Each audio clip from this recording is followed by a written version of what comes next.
UP का जो बाबा है, इसको कमेटी बिठानी चाहिए कि वेदों के अंदर जो मीट कटता था वो हलाल होता था या झटका होता था। हलाल का मतलब है जिसके अंदर कोई भी बेईमानी, कोई नुक्स, कोई गंदगी, कोई बदतमीजी नहीं की जानी चाहिए।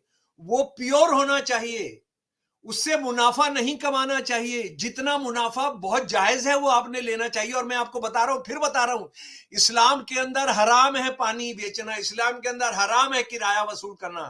अपने जो आपकी जरूरत नहीं है वो दान दे दीजिए, वो जक़ात में दे दीजिए, वो जरूरतमंदों को दे दीजिए। और मजे की बात यह है कि हलाल का सर्टिफिकेट किसी ने लिया हुआ है, बाबा रामदेव ने लिया हुआ है। हिंदुस्तान के टाटा बिरला की जो कंपनियां हैं, वो जो आटा बना रही हैं, वो जो दालें बना रही हैं, वो जो मसाले बेच रही हैं, उसके अंदर उन्होंने हलाल का सर्टिफिकेट लिया हुआ है। विवेकानंद ने 10 जगह कहा कि आप हिंदू नहीं हो सकते थे, आप ब्राह्मण नहीं हो सकते थे अगर आप गैया का मीट नहीं खाते थे। और गैया का मीट खाना इसलिए जरूरी था, इसलिए नहीं कि वो सस्ता था, क्योंकि वो सबसे पवित्र चीज मानी जाती थी। वो प्रसाद में सबसे अहम चीज थी। वो आपके यहाँ मेहमान आए, आपके यहाँ भगवान आए, आपके यहाँ आपका दामाद आया, आपने उसको गैया ही काट के खिलाना होता है, बकरा नहीं खिलाना होता। कि इस देश के अंदर किसी भी मसले पर बहस का सत्यानाश करना, उसको डिरेल कर देना, उसमें सवालों का जवाब नहीं खोजना हो, तो आपने एक काम करना होता है, और वो काम करना ही होता है कि उसमें मुसलमान जोड़ दिए जाते हैं। मुसलमान जोड़ दीजिए किसी भी बहस में, इस्लाम जोड़ दीजिए, तो फिर किसी बहस की जरूरत नहीं होती है। फिर आप कुछ भी बक सकते हैं, बोल सकते हैं, कुछ भी बदतमीजी, गुंडागर्दी आप कर सकते हैं।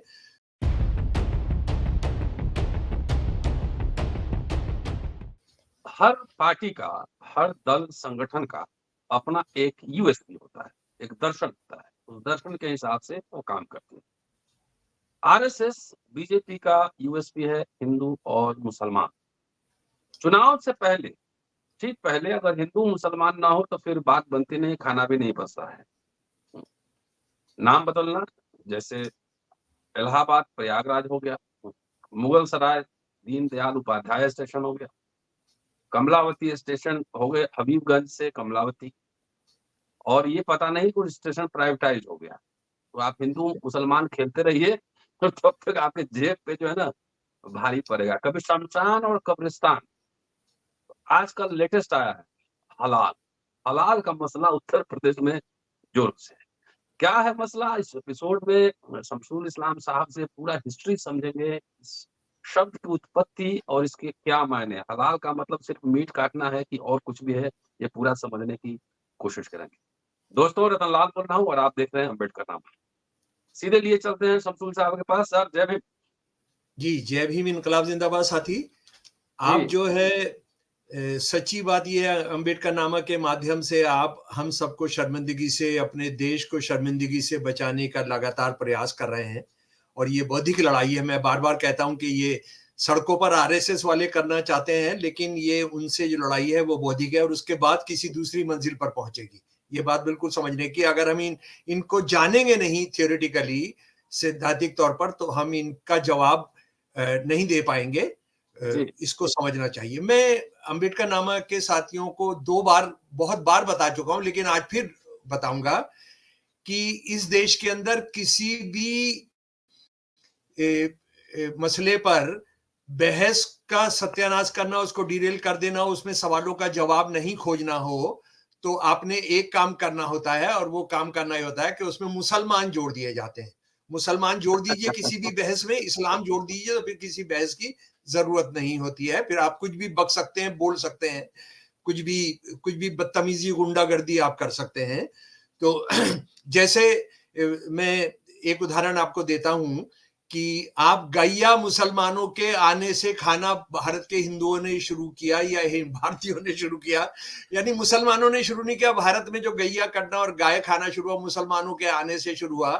अब ये जी, डॉक्टर अंबेडकर ने लिखा है कि मुसलमानों और ईसाइयों ने मिलकर जितनी गाय नहीं खाई होगी उतना यहाँ के ब्राह्मणों ने खाई है। नहीं, वो तो हो ही नहीं सकते थे, क्योंकि उनकी आबादी कभी भी 20% से ज्यादा बढ़ी नहीं। तो आपने मुसलमान शब्द जोड़ दीजिए, मुसलमानों के आने से शुरू हुआ। अब बताइए, वेदों के अंदर बाबा साहब का लेख है जो बहुजन सब साथियों ने पढ़ना चाहिए, और उसका एक हिंदी अनुवाद करके मैंने डाला हुआ है। आपकी did Hindus never eat beef in the ancient India? बाबा साहब से बड़ा रिसर्चर हिंदू स्क्रिप्चर्स का कोई नहीं था, क्योंकि उन्होंने ब्राह्मणिज्म को जानने का भंडाफोड़ करने से पहले उसको जानना बहुत जरूरी था, जो एक सही इंटेलेक्चुअल और एक एक्टिविस्ट जो करता है, बाबा साहब ने वो किया था। आपने जरूर पढ़ना चाहिए, अगर आप नहीं पढ़े हैं तो इसका मतलब है कि आप हिंदुत्व के खिलाफ, बाबा साहब ने जो हमको तमाम टूल्स दे दिए थे हम उसका इस्तेमाल नहीं कर रहे हैं। बाबा साहब ने कहा कि हजारों हजारों गाय काटी जाती थी इंद्र के लिए, भगवान के लिए, जब भी कोई भगवान आपके यहाँ आता था। और विवेकानंद जिसकी मूर्ति है सब जगह लगाते घूमते हैं, विवेकानंद ने 10 जगह कहा कि आप हिंदू नहीं हो सकते थे, आप ब्राह्मण नहीं हो सकते थे अगर आप गैया का मीट नहीं खाते थे। और गैया का मीट खाना इसलिए जरूरी था, इसलिए नहीं कि वो सस्ता था, क्योंकि वो सबसे पवित्र चीज मानी जाती थी, वो प्रसाद में सबसे अहम चीज थी। वो आपने, आपके यहाँ मेहमान आए, आपके यहाँ भगवान आए, आपके यहाँ आपका दामाद आया, आपने उसको गैया ही काट के खिलाना होता था, बकरा नहीं खिलाना होता था।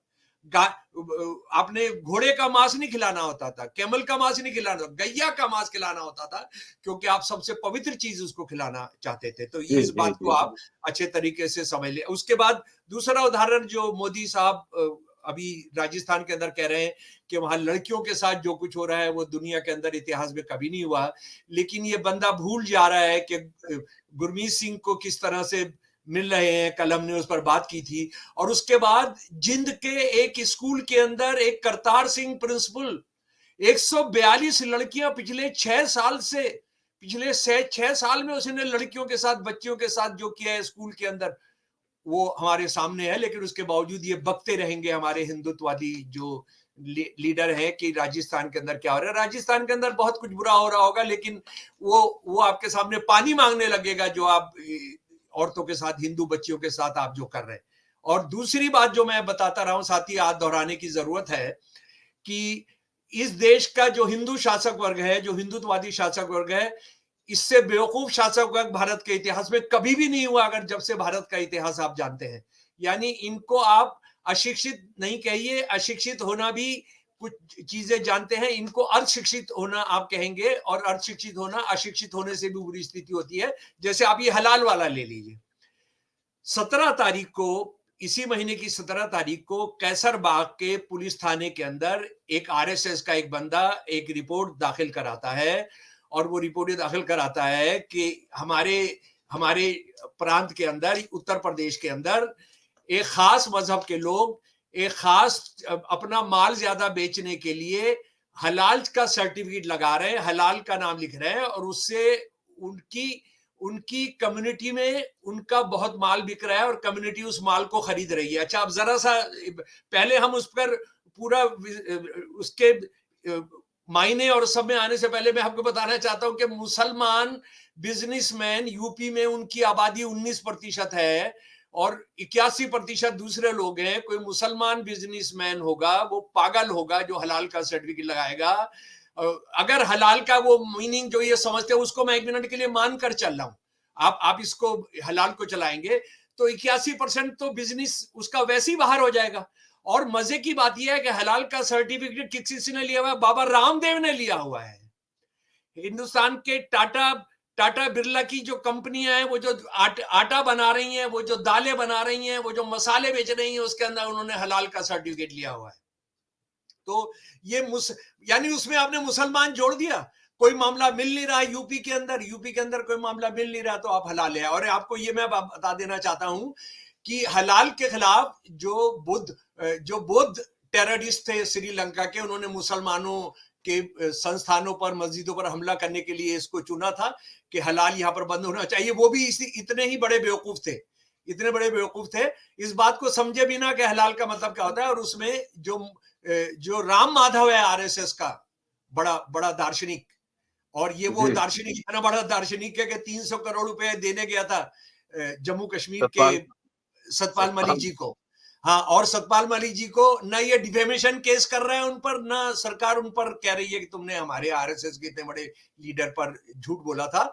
लेकिन वो जो है आजकल बड़ा दार्शनिक है, और वो उसने कहा था, उसने पूरी समर्थन जाहिर किया था कि हलाल के खिलाफ जो आंदोलन चल रहा है श्रीलंका में, जो कट्टरपंथी आतंकवादी, जो बुद्धिस्ट अपने आप को मॉन्क्स कहते थे, जैसे यहाँ पर जैसे हिंदुत्ववादी बाबा अपने आप को कहते हैं, तो वो उसका समर्थन किया था। तो अब जरा सा हम समझ ले मेरे प्यारे दोस्तों, बौद्धिक तौर पर ये हलाल क्या है। हलाल से ये जाहिलों की जमात, ये जाहिलों का कुनबा, आरएसएस का हिंदुत्ववादी, ये समझता है हलाल का मतलब काटना होता है। काटना था। जी, काटना।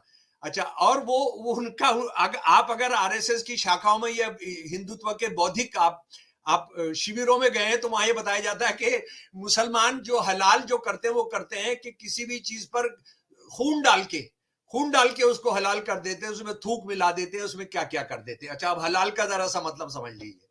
वो जिसको कह रहे हैं उसका स्लॉटर, उसका मतलब है जिबा करना। जिबा अरबी का लफ्ज है, हलाल भी अरबी का लफ्ज है, और हलाल का मतलब है नियम अनुसार। जो जो मान्य है, जो एक कायदे से किया जाता है, जो कायदे से किया जाता है, जो एक नियम के तहत किया जाता है। और मैं आपको ये बता देना चाहता हूं कि अगर आप कुरान को या जिसको शरीयत बोला जाता है उसको अगर आप देखेंगे, हलाल की जब आप बात करते हैं तो हमेशा हराम की भी बात करते हैं, हराम की। अच्छा, हलाल मीट से संबंधित नहीं है। हलाल है, क्या क्या हलाल है जरा उसको समझ लीजिए, और क्या क्या हराम है। आपको सूद खाना हलाल नहीं है, हराम। इस्लाम में आपको पानी बेचना हलाल नहीं है। जमीन जो आपकी है, जो आप इस्तेमाल नहीं कर पा रहे हैं, उसको किसी पर किराए पर देना या उससे किसी का रेंट वसूल करना, आपका घर जिसको आप इस्तेमाल नहीं कर पा रहे हैं उसको किराए पर देना, वो हलाल नहीं है, वो हराम है। समझ लीजिए इस बात को। आप पानी का व्यापार नहीं कर सकते हैं, आप सूद नहीं ले सकते हैं, आप मिलावट नहीं कर सकते। मिलावट करना हलाल नहीं है, हराम है। और इस्लाम में जो हलाल है, हलाल का मतलब अदल से जुड़ा हुआ है, इंसाफ से जुड़ा हुआ है।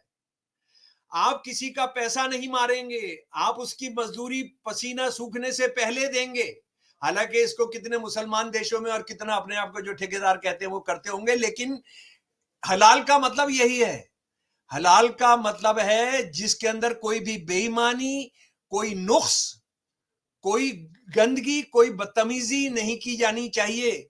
वो प्योर होना चाहिए, उससे मुनाफा नहीं कमाना चाहिए। जितना मुनाफा बहुत जायज है वो आपने लेना चाहिए। और मैं आपको बता रहा हूं, फिर बता रहा हूं, इस्लाम के अंदर हराम है पानी बेचना, इस्लाम के अंदर हराम है किराया वसूल करना। अपने जो आपकी जरूरत नहीं है वो दान दे दीजिए, वो जक़ात में दे दीजिए, वो जरूरतमंदों को दे दीजिए। आपके पास ज्यादा कपड़े रखना, बहुत बहुत अय्याशी वाले लिबास पहनना, ये मोदी जिस तरह की टोपियां लगा के और पगड़ी लगाकर पहनते हैं, आरएसएस के लोग जिस तरह के कीमती कपड़े पहनते हैं और गाड़ियों के अंदर रहते हैं, रामदेव दुनिया की सबसे महंगी गाड़ी में घूमता है, ये इस्लाम के हिसाब से हराम है, ये हलाल नहीं है। आप अगर खाना खा रहे हैं और उसमें से खाना बचाकर आप फेंक देते हैं, वो हराम है इस्लाम के अंदर, वो हलाल नहीं है। इसीलिए प्रॉफिट मोहम्मद का ये कहा जाता है कि जब वो खाना खा लेते थे तो उसके बाद जो प्लेट होती थी वो कोई पहचान नहीं सकते थे कि धुली हुई प्लेट है, किसी ने खाना खाया, वो उंगली तक से उसको, ऐसा बोला जाता है। मतलब कितने मुसलमान उसको मानते हैं। अगर मुसलमान मान रहे होते तो आज सारी पाकिस्तान की हालत नहीं होती, अरब देशों की हालत होती। वो उसको उंगली से ऐसे साफ कर देते थे कि प्लेट को दोबारा धोने की जरूरत नहीं पड़ती थी। तो इसको आप अच्छी तरीके से समझ लीजिए। अभी हम मीट के मामले में क्या आएगा जरा उस पर आएंगे हम। पहले अभी आप जनरल हलाल का मतलब समझ लीजिए। और हलाल के बारे में जो मैंने पहले आपको बताया कि आपने जो भी खुदा की तरफ से आपको मिला है उसको आप रेंट पर नहीं दे सकते हैं। मैं बार बार इसको दोहरा रहा हूं, जमीन आपको खुदा ने दिया, पानी आपको खुदा ने दिया, पेड़ आपने खुदा को दिया। आप पेड़ों को नहीं काट सकते हैं। पेड़ काटना इस्लाम में हराम है, वो हलाल काम नहीं है। आप जंगलों को काटना, नदियों का पानी रोक देना, आज जिस तरह से गाजा के अंदर पूरा का पूरा पानी रोका गया है, बिजली रोकी गई है, वो हराम है इस्लाम के हिसाब से, वो हलाल नहीं है। सारे बदमाश जो है, सारे क्रिमिनल जो है, जो मोदी और उसके साथ तमाम लोग जो है, इजराइल के लोगों, देखिए सारा हराम के काम कर रहे हैं, लेकिन वो हलाल, और इसीलिए वो हलाल पर पाबंदी लगा देना चाहते हैं। इसी हलाल उनकी उनकी क्यों आंखों के अंदर जो चुभ रहा है वो इसलिए चुभ रहा है क्योंकि हलाल का मतलब है अदल, इंसाफ है ये। अच्छा, एक बात और, यहाँ पर इनका बड़े दोस्त हैं यहूदी आजकल हिंदुत्ववादियों के, और ये बाबा जो है इसका बहुत दोस्त है, यूपी का जो चीफ मिनिस्टर है, तो ये आप समझ लीजिए कि यहूदियों के अंदर भी हलाल की तरह से कोशर है। कोशर भी जो है एक नियम से किया हुआ मीट ही होगा, वो यहूदी धर्म के हिसाब से किया जाएगा। कोशर और हलाल बहुत करीब करीब है, लेकिन उनकी उनकी उनकी जो कैटेगरीज हैं, जैसे मीट, अगर हम मीट के बारे में बात कर रहे हैं तो कोशर मीट क्या होगा? कोशर मीट इस्लाम के अंदर आप डेयरी और मीट को मिला सकते हैं। कोशर मीट के अंदर अगर आप यहूदियों के अंदर, अगर डॉक्टर रतनलाल, अगर आपने आज डिनर किया है डेयरी का, दही खाई है, पनीर खाया है, तो 24 घंटे तक आप मीट नहीं खा सकते हैं। अगर आज आपने मीट खाया है तो आप 24 घंटे तक डेयरी नहीं खा सकते हैं। इस्लाम में फिश खाना हलाल है। यहूदी धर्म के अंदर फिश, दरिया की और समंदर के बहुत सारी जो चीजें हैं वो आप पर हराम है जी। इसको आप अच्छी तरीके से समझ लीजिए। इस्लाम के अंदर घोड़े का मीट खाना, कैमल का मीट खाना हलाल है। यहूदी धर्म के अंदर वो हलाल नहीं है, ये दोनों हलाल नहीं है। सुअर खाना इस्लाम धर्म और इस्लाम धर्म और यहूदी धर्म के अंदर, दोनों के अंदर मना है। दोनों के अंदर इसकी मुखालफत है, इसकी खिलाफत की गई है।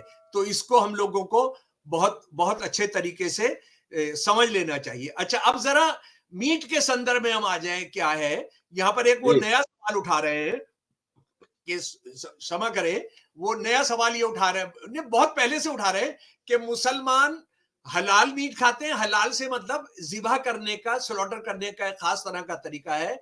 उसको हलाल के बारे में ये है, इस्लामी जो मान्यता है, शरीयत की जो मान्यता है कि आप उसकी जो मेन रग है, यहाँ पर मेन जो खून जा रहा है दिमाग के अंदर, उसको आप काट दें। ये हमारा जो विंड पाइप है उसके पास में कहीं होता है, उसको काटे, उसको सारा ब्लड निकालने दे। यहूदी धर्म के अंदर भी जिस मीट के अंदर खून बचा रहता है, हालांकि अपने आप में बहुत बेवकूफाना समझ है कि मीट, अगर आप सारा खून निकाल देंगे तो मीट के अंदर खून नहीं होता है, ये अलग अलग बहस है। लेकिन मान्यता यह है कि खून हराम है, खून हलाल नहीं है। मीट हलाल है, वो हराम नहीं है, उसमें से आप खून निकाल दीजिए। तो इस्लामी तरीका भी जो ज़िबा करने का है वो ये है कि आप उसमें से खून निकाल दीजिए। और दूसरा तरीका, कैसे वो हिंदुओं का तरीका वो बता रहे हैं कि हिंदू जो हैं वो झटके का मीट खाते हैं। झटके का मीट ये होता है कि आप एक बार के अंदर गर्दन काट दीजिए जिसका आप मीट खाना चाहते हैं। अच्छा, अब आप एक बताइए कि सारी दुनिया के अंदर जो हमारे भारत देश से मीट बेच रहे हैं, जिसमें 7 बड़ी कंपनियां, एक को छोड़कर जो सबसे नीचे है, जिसके मालिक मुसलमान हैं, जो 6 कंपनियां हैं वो हिंदुओं की है, वो सारा का सारा हलाल मीट बनाती हैं। वो सारा का सारा हलाल मीट बनाती हैं। और हलाल मीट हमारे देश में वो बेचती हैं, हमारे देश के बाहर सारी दुनिया को वो सप्लाई करते हैं हलाल का सर्टिफिकेट लेकर। आप वेस्ट एशिया के अंदर आप नहीं बेच सकते हैं, आप यूरोप के देशों के अंदर ये मीट नहीं बेच सकते। मजे की बात यह है, कल उन्होंने कि ये मीट पर लागू नहीं होगा उसको वापस लिया है। वो जो कानून था उसको वापस ले लिया है कि मीट पर ये लागू नहीं होगा। ये अचानक ही, जैसे भांग पिए रहते हैं या सोमरस पिए रहते हैं, सोमरस पीकर उन्होंने कहा था आज मुसलमानों के उंगल करना है, आज उनको हमने ठोकना है। बोले क्या करना है, कोई मामला नहीं बचा। उन्होंने कहा हलाल निकालो। उनको ये पता नहीं है कि हलाल बंद कर देंगे तो उनका वेस्ट एशिया से सारा धंधा बंद हो जाएगा, सारा कारोबार बंद हो जाएगा, वो जो है तबाही मच जाएगी। तो बनियों जो बनिए जैन जो मीट का धंधा कर रहे हैं यूरोप के साथ और वेस्ट एशिया के साथ, उनके कहने पर इन्होंने कल वापस लिया। यानी ये मीट को ही हलाल का मामला समझ रहे थे और उसी को बंद करना चाहते थे, और आप देखिए कि वही इन्होंने वापस लेना पड़ा है। इसको हमको अच्छे तरीके से समझ लेना चाहिए। और मैं जिस शहर के अंदर रहता हूं, उस शहर के अंदर सारे के सारे हिंदू सप्लायर हैं, सारे के सारे कसाई की दुकानें जो वो हिंदुओं की नहीं है, वो ऊंची जाति के हिंदुओं की हैं, खटीकों की हैं। अभी जो सबसे बड़ा चेन खुला है या मीट का, जिस शहर में मैं रहता हूं, वो पंजाब के एक हिंदू हैं जिनका वो चेन है, पूरा हलाल की है हर चीज। वो फिश को भी हलाल करके बेचते हैं। वो फिश का हलाल हराम क्या हो सकता है, लेकिन वो फिश को हलाल करके बेचते हैं। हलाल के अलावा और सारे हिंदू ग्राहक होते हैं उनके। जहां मैं रहता हूं वो 3-4% मुसलमान है उस शहर के अंदर, 95-97% हिंदू रहते हैं, तो वो सारे के सारे उनसे खरीदते। वहां उसने नहीं रखा हुआ है कि मेरे यहाँ झटके के मीट की दुकान अलग है और मेरे हलाल के मीट की दुकान अलग है।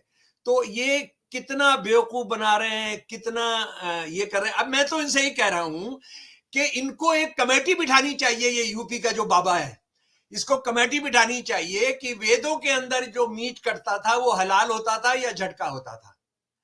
अगर वो साबित कर दे कि झटका होता था तो वो ये कहे कि झटका करो भाई, बस दूसरा नहीं होगा। हमारे वेदों के हिसाब से जो गैया कटती थी, वो गैया कैसे कटती थी, झटका होता था या हलाल होता था।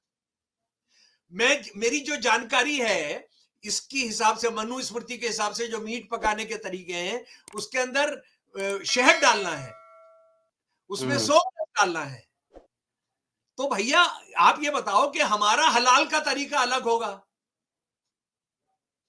बताओ ना वो क्या तरीका होगा आपका। और आपको किसने कह दिया कि हिंदू धर्म जो है वेजिटेरियन होता है? हिंदू धर्म जो है वो वेज खाता है। अभी भी दशहरे में तो भैंसे की बलि नेपाल में चढ़ती है, तराई इलाकों में। जी, बकरा तो अमूमन। अरे भाई, सबसे बड़े मंदिर असम का ये हडम्बा देवी का मंदिर, मनाली, कहां आप आंध्रा के अंदर चले जाएं, तमिलनाडु के अंदर चले जाएं, केरल, अच्छा बाकी तो 7 राज्यों के अंदर, गोवा के अंदर हिंदू, केरल के अंदर हिंदू सारे बीफ खाते हैं। आप मीट छोड़िए, बीफ खाते हैं। कश्मीरी पंडित बिना मीट के रहता नहीं है। बिहार का, उत्तरी बिहार का जो पंडित है, बंगाल का जो पंडित है, वो उसके बिना रहता नहीं है, मीट के बिना। वहां अंत्येष्टि नहीं हो सकती जब तक बकरा नहीं कटेगा कश्मीर के अंदर। अच्छा, दूसरी बात, मैं ये बात कहकर खत्म करूंगा, मतलब मेरी बात अपनी हो गई। और हाँ, हलाल का एक मतलब है जो समाज के लिए फायदामंद होता है, जो समाज के लिए सूदमंद होता है, हानिकारक नहीं होता है। अच्छा, अब मैं आपसे एक बात पूछना चाहता हूं। आपका, मेरे प्यारे बाबा, मेरे प्यारे हिंदुत्ववादियों, मोदी जी ये बताइए, ये जो दही होती है, दही क्या होती है? ये वेज है, नॉन वेज है? ये 1001% नॉन वेज है। 1001%। क्या क्या करोगे, पागल हो जाओगे। और मुझे लगता है कि आप पागल होके इस देश पर राज भी करेंगे, वो इस देश की जनता इजाजत नहीं देगी। आपको कभी ना कभी कमंडल देकर हमने आपको जंगलों की तरफ निकालना पड़ेगा और ये देश को छोड़ने के लिए मजबूर करना पड़ेगा। ये, इसमें एक मजे की बात यह है कि हलाल का सर्टिफिकेट रामदेव ने लिया। हलाल का सर्टिफिकेट हमारे देश के बड़े बड़े पूंजीपतियों के, जो खाने पीने की जो कंपनीज हैं, उन्होंने लिया हुआ है। और इसमें कई कई कई बहुत शातिर मुसलमान हैं जो बेच रहे हैं सर्टिफिकेट, इनको बेवकूफ बना रहे हैं, इनको पूरा बेवकूफ बना रहे हैं। तो ये, यानी ये चोर चोर मोसेरे भाई। तो हलाल का मीट से कोई ताल्लुक नहीं है। हलाल का मतलब है ईमानदारी। हलाल आपके व्यवहार में भी, आपकी बीवी से आपका व्यवहार हलाल होना चाहिए, वो हराम नहीं होना चाहिए। बात बहुत साफ है। तो अगर आप चाहते हैं कि मिलावटी माल बिके, आप चाहते हैं घटिया माल बिके, आप चाहते हैं एक्सपायर्ड माल मिले, तो आप हलाल को बैन कर दीजिए। आप चाहते हैं कि इलीगल माल बिके, आप हलाल को बैन कर दीजिए। अगर आप चाहते हैं कि ईमानदारी रहे, आप खुदा से, भगवान की तरफ से जो मिली हुई चीजें हैं, आप उसका व्यापार ना करें, उसका मुनाफा ना करें। हलाल है शेयर खरीदना इस्लाम में, इंटरेस्ट लेना। इतना बुनियादी समाजवादी रिलीजन, जिसको इन इस्लाम धर्म के ठेका बरदारों ने क्या करके रखा है। आप शेयर मार्केट, जिसमें आपको बिना कमाए हुए, बिना मेहनत किए हुए, बिल्कुल कम्युनिज्म है, बिल्कुल सोशलिज्म है। जो आपने कमाया नहीं, उस पर आपका कोई हिस्सा नहीं है, आप उसको नहीं ले सकते हैं। ये है हलाल। और आप सारे हराम के काम कर रहे हो। आप मुसलमानों को छोड़िए, आप हिंदुओं के लिए सारे हराम के काम कर रहे हो। शुक्रिया सर। और ये था स्पेशल एपिसोड। जब तक आप हराम को नहीं समझेंगे, तब तक हलाल के मायने आपको समझ में नहीं। क्या बात है जनाब, क्या बात है। शुक्रिया सर। जी। तो दोस्तों देखते रहिए अम्बेडकरनामा।